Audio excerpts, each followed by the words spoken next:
स्वप्न ब्रह्मांड मध्ये तु जम्बुदीपे महेश्वर अजनाभे महावर्षे मथुरा मंडले स्थिते अवतीर्णा वृजभुवि वासनः कृष्ण योषिता प्रादुर्भूत तन्नन्द ग्रहे अपि पुरुषोत्तमः कूटस्थ चित्तवृत्तं तु निज आवेशं निधारयन् तन्नानाविलासेन बालक्रीडा कुतूहले। वंदो सतगुरु चरण को करो सो प्रेम प्रणाम। अशुभ हरण मंगल करण धने श्रीदेव चंदी नाम। श्री प्राणनाथ निज मूलपते श्री महराज सुनाम। तेज कुंवरी श्यामा युगल पल पल करूं प्रणाम। साथियों, आज के प्रवचन से पहले हमने सुना कि मथुरा में चतुर्भुज स्वरूप वैकुंठ के नाथ ने जन्म लिया और उसकी आज्ञा के अनुसार उनको गोकुल में पहुंचा दिया गया।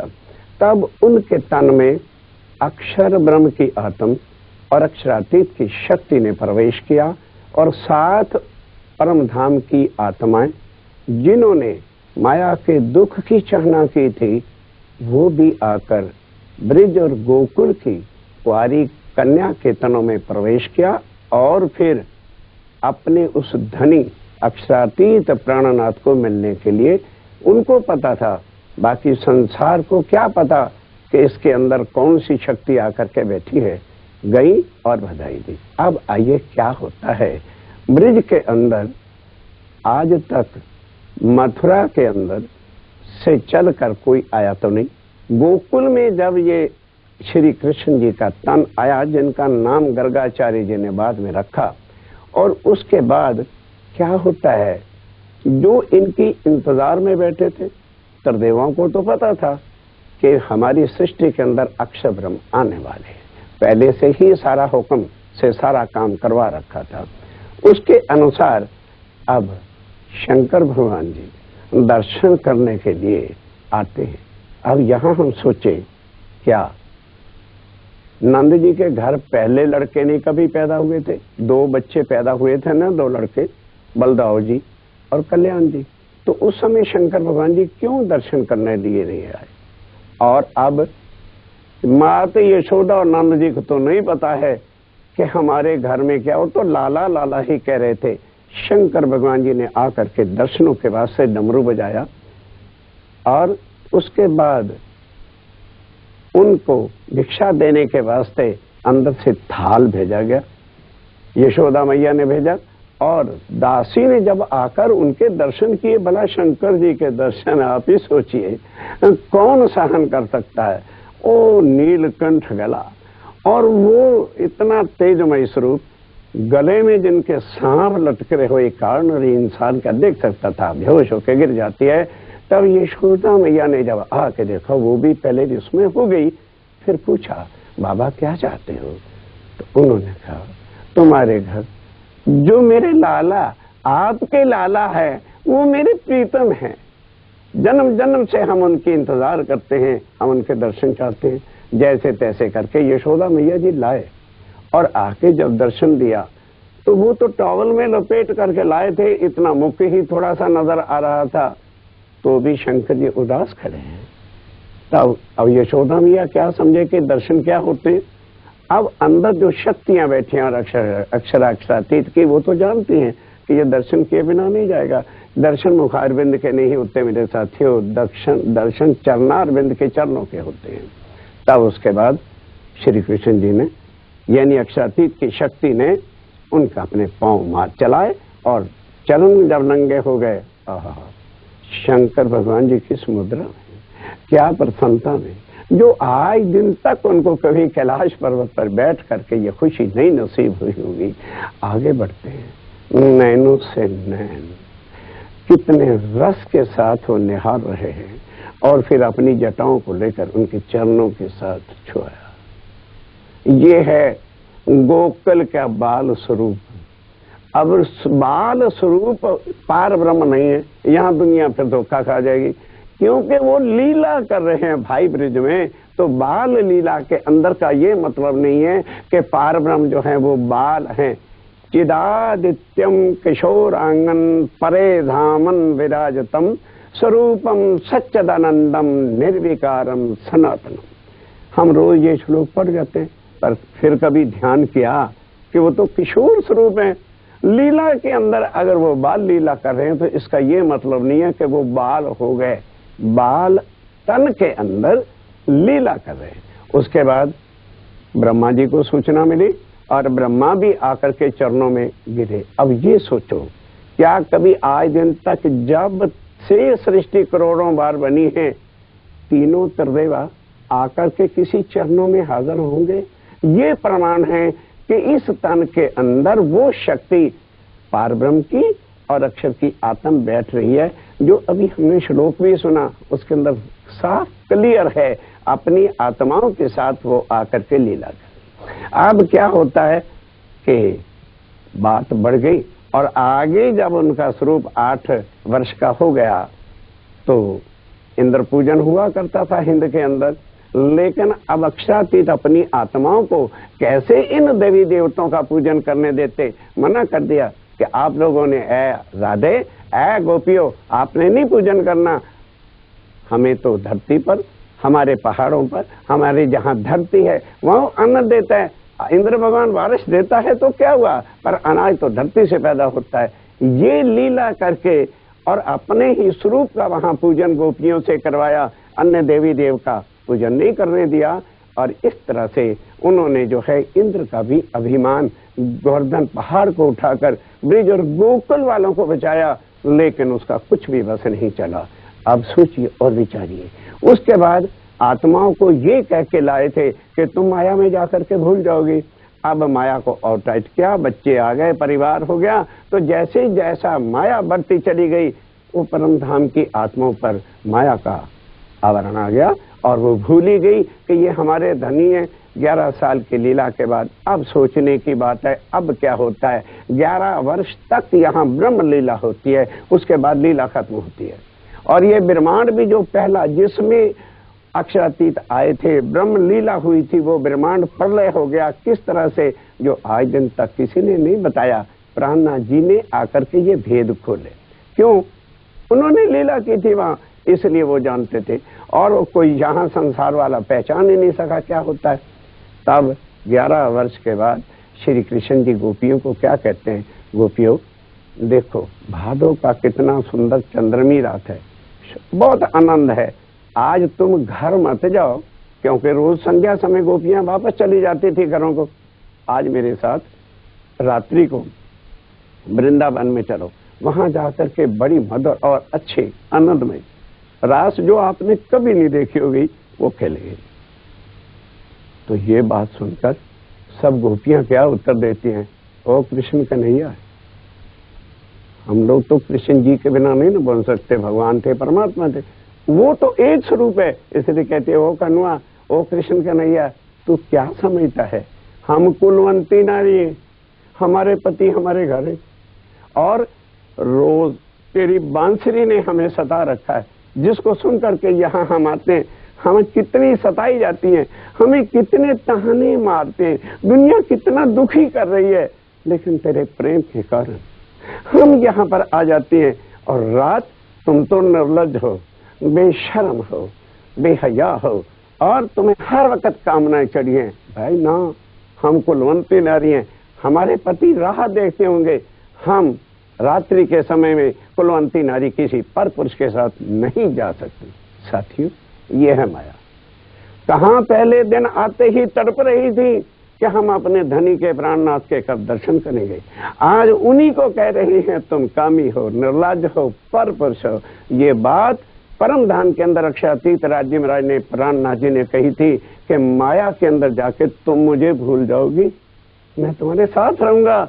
और आज वो भूलने की भी बात वो पूरी करके दिखा दी कि माया इतनी प्रबल है। उधर अक्षर ब्रह्म को लीला भी प्रेम की यहां दिखा दी।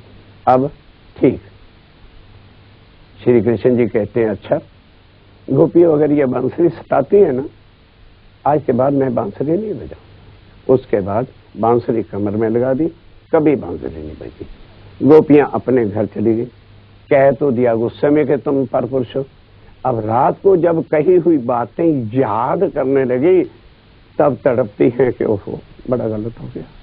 अब श्री कृष्ण जी भी चले गए घर और जा करके अपने माता जी से कह दिया, माता अब मैं 11 वर्ष का हो गया, ये झांझरी घुंघरी कांटे काहे को पहन रखी, उतार दो सब। उतार के फेंक दिए। क्यों?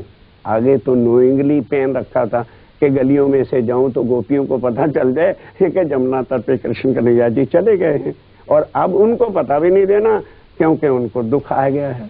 अब यहां से 52 दिन रोष रहा आपस में। ना तो गोपियां जमुना तट पे जाती और ना ही श्री कृष्ण जी जो है बांसुरी बजाते हैं। उसके बाद 52 दिन तक वो अक्षरातीत जो श्री कृष्ण जी के तन में बैठे हुए थे इंतजार किया कि माया के अंदर अब जब ये बुलाना ही नहीं चाहते, प्रणाम ही नहीं करना चाहते, तो भाई जिनके लिए हम यहाँ आए हैं आके क्या करेंगे। जब वो प्रणाम भी नहीं करना चाहते, मैं ले लिया कि अब इस ब्रह्मांड से आगे चलना है। अब अक्षर की आत्म को वो रस दिखाना है जो परम धाम की साक्षात लीला में हम किया करते हैं।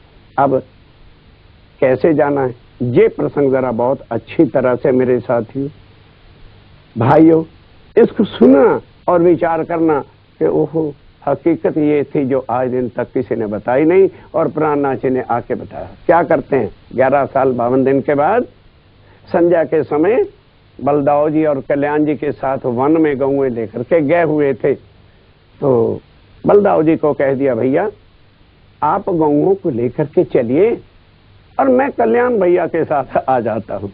इस तरह से उनको कह दिया। उन्होंने डांटा तो जरूर, फिर कल्याण भैया को जाके कह दिया, कल्याण भैया आज मैं बलदाव जी के साथ जाऊंगा, तुम गौएं लेके चलो। दोनों को चकमा दे दिया, वो दोनों तो गौएं लेके चले गए। अकेले श्री कृष्ण जी खड़े हैं वन में। अब ये बात समझना जो आज दिन तक किसी ने भी किसी जगह पर लिख करके बताई नहीं है, ना व्यास जी ने इसका भेद खोला। क्या किया, अब अकेले खड़े हैं वन के अंदर और श्री कृष्ण जी विष्णु भगवान जो वासुदेव हैं जिन्होंने जन्म लिया था मथुरा था, वो शक्ति जो अंदर है उसको हुक्म दिया बाहर प्रकट हो जाओ। वो प्रगटे ध्यान के साथ, दंडवत प्रणाम किया। कहने लगे भाई हम तेरा आभार प्रकट करते हैं, तुमने हमारे खातिर कष्ट किया, 16 कला के साथ जन्म लेकर, और ये सारी लीला आपके तन से हमने की है। अब तुम वैकुंठ जाओ, हम थोड़े ही समय में 2 ही घंटे में आपको भव से पार करके अखंड करेंगे।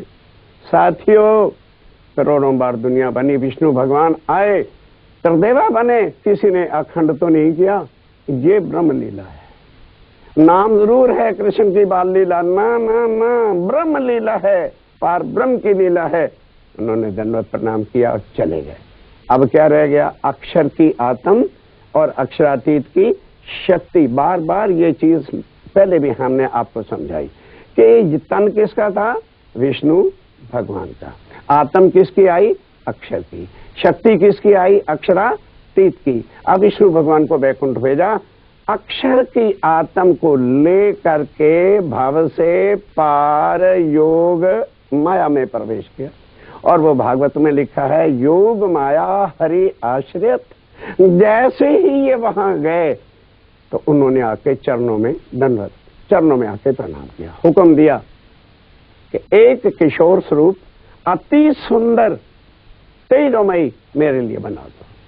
तुरंत कहने की देरी थी किशोर स्वरूप। अब ये सोचिए, एक ही घंटे के अंदर कहां तो बाल तन था जहां लीला कर रहे थे काल माया के ब्रह्मांड में, और अब किशोर तन धारण किया। क्यों, परम धाम में अक्षरातीत पूर्ण ब्रह्म किशोर स्वरूप है और वो लीला की मांग अक्षर ने की थी, इसलिए।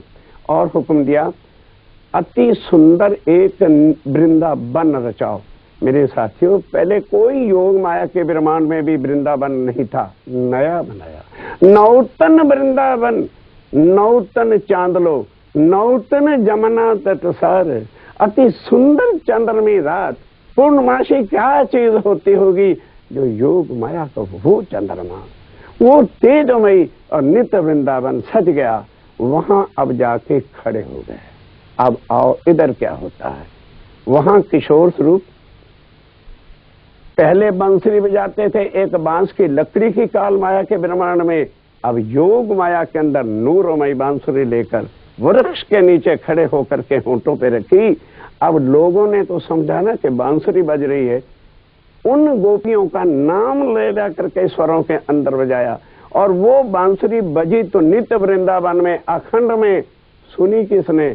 आज भी लोग गाते हैं, नंदलाल तेरी बंसरी कमाल कर गई। शेष ने सुनी, महेश ने सुनी, दिनेश ने सुनी, पाताल वालों ने सुनी, वैकुंठ वालों ने सुनी, 14 जो लोग है नाच उठा उस बंसरी की आवाज को सुनकर।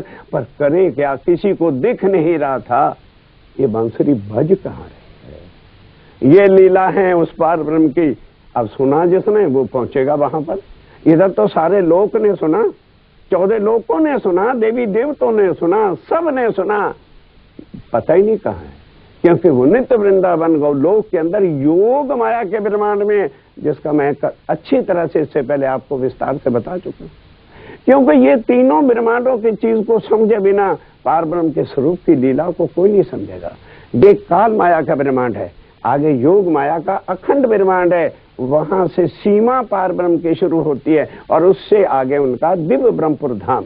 तो अब नित्य वृंदावन में बांसुरी सुनी तो वो आत्माएं जो 52 दिन के अंदर भूल चुकी थी और अपने ही धनी श्री कृष्ण जी को ये कह दिया कि तुम निर्लज्ज हो, बेशर्म हो भैया। अब वो बांसुरी तड़पाया, कोई सखी किसी रूप में थी, कोई किसी में थी। व्यास जी ने लिखा है कि उन सखियों ने जैसे बांसुरी सुनी, शरीर छोड़े, घर बार छोड़ा, पति छोड़े, बच्चों को दूध पिलाते हुए छोड़ा, और भाव से आत्माएं जा सकती, जीव नहीं जा सकता। ये है भेद। आत्माएं तुरंत भव से पार हो गई, क्योंकि उनको उनके पति बुला रहे हैं। अब जीव किस आधार पर भागेंगे? जैसे गोपियों ने उधर प्रवेश किया, योग माया के अंदर गई, काल निराकार से आगे, तो इसका ब्रह्मांड, ये जो पहले वाली दुनिया जहां ब्रह्म लीला हो रही थी, श्री कृष्ण जी 11 साल लीला कर रहे थे, लय हो गया। 11 साल 52 दिन लीला करी, काल माया तित ही पर हरि महाप्रलय हो गया, जो आज दिन तक कोई जानता नहीं। अब हम आपको समझाएंगे। आप कहोगे जी ये तो नया ही ज्ञान बता रहे हैं। ना ना ना ना ना ना, ना। अब ये बताओ, अगर महाप्रलय नहीं हुआ था, किसी का एक बच्चा भी 2 घंटे के लिए गुम हो जाता है, हवास गुम हो जाते हैं, तो जहां से 12,000 गोपियां पत्नियां किनकी भागी, तो वो पति ढूंढने क्यों नहीं निकले? अगर पति ढूंढते, भागते, करते, क्यों नहीं ढूंढने गए? क्योंकि ब्रह्मांड ही प्रलय हो गया। ना पति रहे, ना पत्नियां रही, ना रिश्तेदार रह गई, वो आत्माएं जैसे भाव से पार रही, ब्रह्मांड का प्रलय हो गया। अब उधर से श्री कृष्ण जी आए, उनको पहली याद तो दिलाई, बड़ी शर्मसार गोपियां हुई। उसके बाद उनको भी हुक्म दिया योग माया को कि जैसा तन मुझे दिया है ऐसा ही अति सुंदर और सबको किशोर जो है स्वरूप दो। योग माया ने देह धरी अने श्यामा जी, राधिका जी जो थे ना, हकीकत में आत्म किसकी थी बताया था ना, कि वो पार ब्रह्मक्षरातीत की आनंद स्वरूपा श्यामा महारानी जी ने पहले तन धारण किया, फिर सब आत्माओं ने तन धारण किया। वो ऐसा योग माया का जैसा श्री कृष्ण जी का उस समय नूरमयी, तेजमयी, मुकुट, श्रृंगार अति सुंदर, उसी तरह से अब उनको लेकर के वृंदावन में चले गए। रात्रि है, ध्यान रखिएगा कि रास की जो रात्रि है वो सदा अखंड है, वहां कभी भी दिन हो ही नहीं सकता। वो लीला करते करते थोड़ा सा गोपियों को, आत्माओं को अंतर्ध्यान होकर के जो है, क्यों अंतर्ध्यान होना पड़ा? अक्षर क्या समझने लगा, कि मैं परमधाम के अंदर ही लीला कर रहा हूं। और आत्मा ने क्या समझा कि हम भी जो है अक्षरातीत के साथ लीला कर रहे हैं। दोनों की मिसअंडरस्टैंडिंग को हटाने के वास्ते थोड़ा सा अंतर ध्यान हुए। अब अंतर ध्यान होने में अक्षर ब्रह्म एकदम चौंका है। अब जब चौंका तो देखा कि ये वस्त्र, ये बांसुरी, ये पोशाक ऐसी तो मैंने कभी धारण नहीं की। ओहो, ये तो मेरे धनी अक्षरातीत मुझे परमधाम की लीला दिखा रहे थे। तुरंत कहते हैं, मेरे धनी ये लीला ही तो मैं मांगता था, कृपा करके इसको यदि आप अखंड कर दें तो बस सदा सदा मैं लीला देखता रहूंगा। तब अक्षरातीत याद दिलाते, अक्षर कहाँ खड़े हो? योग माया के ब्रह्मांड में जो एक बार चीज बन जाती है उसका कभी भी लय होता नहीं है। ये लीला तेरे लिए ही अखंड रहेगी। फिर कहने लगे, हे धनी, वो ब्रिज की लीला जो 11 साल तक आपने की, जहां ब्रह्मा जी भी आपके चरणों में आए और शंकर भगवान भी आए, वो लीला भी अखंड हो जानी चाहिए। कहने लगे, अच्छा, तो जिस तरह से मैंने अपनी आत्मा को निकाला है, तुम भी केवल गोकुल, ब्रिज और मथुरा के जीवों को सबको इधर ला के रखो, अखंड कर दो, गोकुल की लीला शुरू हो जाएगी। कहने लगे, जी फिर कृष्ण कौन बनेगा? पहले तो कृष्ण का तन में हम और आप लीला कर रहे थे। कहने लगे, चिंता मत करो, सारी व्यवस्था कर रखी है। विष्णु भगवान को मैंने कहा था अभी अखंड कर दूंगा, उसको भी ले आओ। वो भी आ गए। अब क्यों? वो श्री कृष्ण 11 साल 52 दिन तक विष्णु भगवान का तन था। विष्णु भगवान को क्यों कहा? क्योंकि जीवों के पति, जीवों के मालिक विष्णु भगवान ही उनके साथ लीला कर सकते हैं। तो जो अखंड लीला हुई मेरे साथियों, वो विष्णु भगवान का तन। विष्णु भगवान जो पहले वाले ब्रह्मांड में थे, वो वहां पर आज भी ब्रिज गोकुल के जीवों के साथ लीला कर रहे हैं। अब ये लीला होने के बाद ब्रिज भी अखंड हो गई, रास भी हुई। एक चीज बाकी, कुमार का सखियों ने मांगा था कि हमारे साथ भी लीला कर। तब उस समय अक्षरातीत थे, उन्होंने कहा नहीं, तुम्हारे साथ लीला होगी। साथियों, ये भेद जब तक हम ना समझे तब तक श्री कृष्ण जी के रूपों में लोग झगड़ते ही रह जाएंगे। अब ये सारी पता चल गई कि ब्रिज और रास में किसकी लीला हुई थी। नाम जरूर श्री कृष्ण जी का था और विष्णु भी अखंड हो गए, लीला करने वाले स्वयं ब्रह्म अक्षरातीत थे। अब उसके बाद क्या होता है? श्रीमद् भागवत में लिखा है कि लीला रात्रि की रास खेलने के बाद सखियां अपने घर से उठी, श्री कृष्ण जी भी घर से उठे। अब आप बताइए, जो रास अखंड है, और अखंड का मतलब क्या है? मिट नहीं सकती, सदा होती थी, होती है, होती रहेगी। तो सखियां किस घर से उठेंगी? वो तो रास के अंदर जो पहुंची हुई सखियां हैं, वो कैसे कहां जा सकती हैं? वो तो श्री कृष्ण जी के साथ है। और क्या कहते हैं जी, श्री कृष्ण जी के ब्रह्मा में सखियां रोई। क्या किसी ने पहचाना वो श्री कृष्ण कौन है? आइए, सब बात कान्हा जी की वाणी से आपके संशय मिटा देंगे। अब उसके बाद वो कहा ना कि घर गई। घर कहाँ गई? जब वो रास अखंड जहां लीला हो रही थी, उस समय पारब्रह्म अक्षरातीत ने सखियों से पूछा, ये वृंदावन कैसे लगा? बहुत महिमा गाई, बहुत अच्छा लगा। कहने लगे, जी पर बात ये है, जब आपका ब्रह्मा जो आपने हमें अंतर ध्यान होकर जुदाई दी, वो याद आती है, वो अग्नि के समान लगती है, इसलिए ये वृंदावन हमको सुहाता नहीं। हमें तो वहां ले चलो जहां आप हमसे और हम आपसे कभी भी जुदा ना हो। तब उन्होंने क्या कहा? अक्षरातीत की शक्ति है अंदर।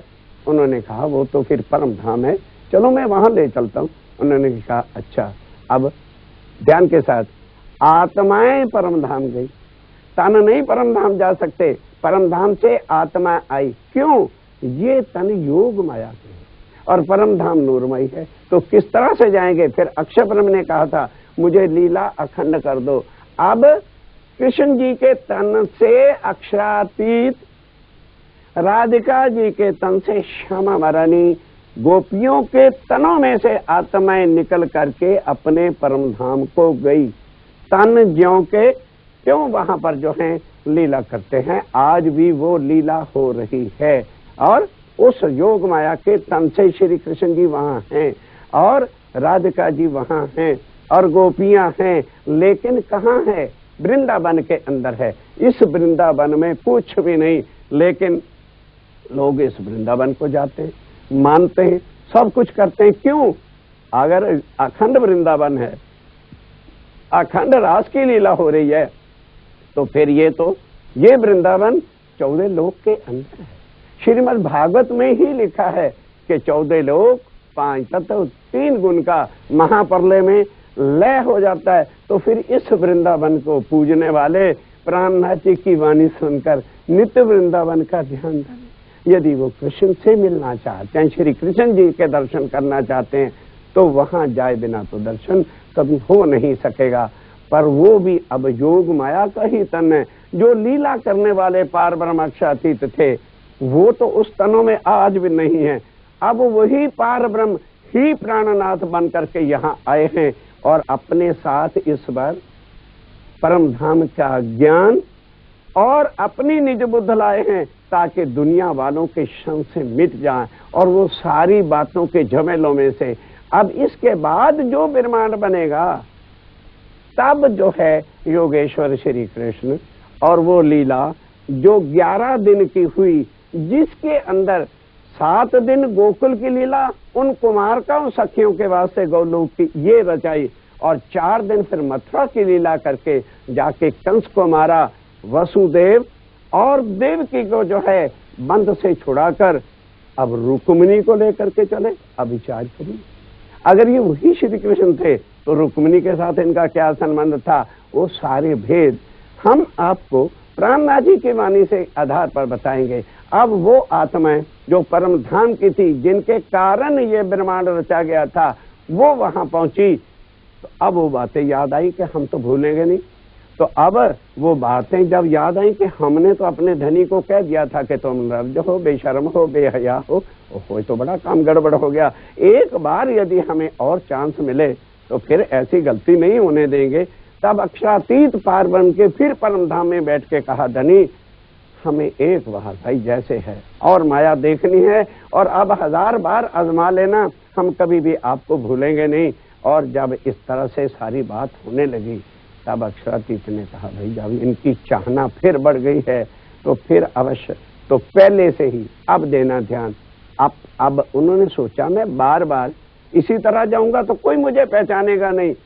पुराण में वेदों में शास्त्रों में पहले से ही लिखवा दिया कि 28वें कलयुग में पार ब्रह्म अक्षरातीत कल की अवतार बुद्ध अवतार यानी नेक अलंकार अवतार बन करके आएंगे और सारे धर्मों को एक करेंगे। हिंदू मुसलमानों के झगड़ों को, जाति पाति के भेदों को मिटाकर एक रस एक रूप करके करेंगे। अब वो लीला जो है अब प्राणनाथ जी की हो रही है, जो हम आपके सामने रोज जो है थोड़ा थोड़ा समय देकर बताए चले जा रहे हैं। अब ये ब्रह्मांड कैसे बना, लीला कैसे हुई 11 दिन की, और उसके बाद योगेश्वर श्री कृष्ण जी की क्या लीला है, और उसके बाद प्राणनाथ जी कैसे प्रकट होकर के लीला करते हैं अपनी आत्मा को लाकर, ये अब आपको अगले विषय में